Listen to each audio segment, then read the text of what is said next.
अकड़ी गई पोल्टू दादा की चोरी। क्या आपने कभी सोचा है, जब घर में भगवान का भोग लग रहा हो और कोई उस पवित्र प्रसाद को ही गायब कर दे तो क्या होगा? सोचिए, पूजा का दिन हो, सब लोग श्रद्धा से बैठे हों और अचानक पता चले भोग ही गायब है। ऐसा ही कुछ हुआ उस दिन, जब पूरे घर में देवी माँ की आराधना हो रही थी। सभी लोग मिलकर पूजा में जुटे थे। दुर्गा देवी के जयकारों से घर गूंज रहा था। लेकिन जैसे ही भोग चढ़ाने का वक्त आया, अचानक सबकी नजरें एक दूसरे पर टिक गईं। भोग प्रसाद, जो सबसे पहले चढ़ना चाहिए था, कहीं नजर नहीं आ रहा था। लोग हैरान थे।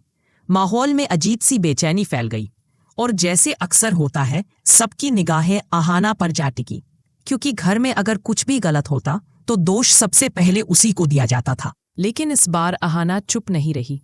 उसने धीरे से सोचा, ये कोई गलती नहीं हो सकती, ये जानबूझकर किया गया है। और तभी उसे याद आया पोल्टू दादा का अजीब व्यवहार। सुबह से ही वो कुछ बेचैन लग रहे थे और पूजा की तैयारियों से दूर भाग रहे थे। आहाना ने तय किया, वो पता लगाएगी सच्चाई क्या है। उसने पोल्टू दादा पर नजर रखनी शुरू कर दी। थोड़ी ही देर में उसने देखा, पोल्टू दादा चुपके से घर के पीछे जा रहे हैं। आहाना चुपचाप पीछे गई और जो उसने देखा वो किसी ने सोचा भी नहीं था। पोल्टू दादा ने कढ़ाई उठाई और उसे एक कोने में छुपा दिया। आहाना ने तुरंत मोबाइल निकाला और तस्वीर खींच ली। अब उसके पास सबूत था। शाम को जब सब लोग भोजन के लिए बैठे, आहाना ने सबके सामने कहा, भोग प्रसाद किसी और नहीं, पोल्टू दादा ने छुपाया है। पूरा घर सन्न रह गया।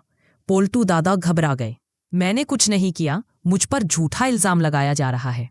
लेकिन आहाना ने फोन उठाया और तस्वीर दिखा दी। एक पल में सबकी आंखें फटी की फटी रह गईं। तस्वीर साफ थी। भोग वही रखा था जहां पोल्टू ने उसे छुपाया था। अब कोई शक की गुंजाइश नहीं बची थी। दुर्गा देवी गुस्से में बोली, पोल्टू, तुमने भगवान और देवी माँ के दिन पर भी ऐसा किया? शर्म नहीं आई? घर का माहौल एकदम बदल गया। पोल्टू का चेहरा लाल पड़ गया और उसकी चालाकी सबके सामने उजागर हो गई। दुर्गा देवी ने सख्त लहजे में कहा, पूजा खत्म होते ही तुम इस घर को छोड़कर चले जाओ। इस घर में अब तुम्हारी कोई जगह नहीं है। पोल्टू अंदर ही अंदर जल उठा।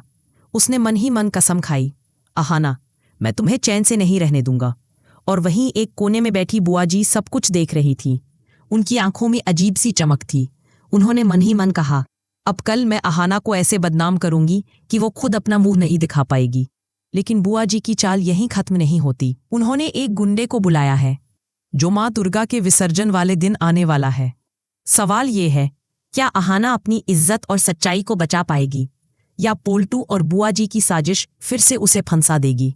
आपका क्या ख्याल है? क्या आहाना को फिर से जीत मिलेगी? नीचे कमेंट में बताइए। #टीम आहाना या #टीम पोल्टू। आप किसके साथ हैं?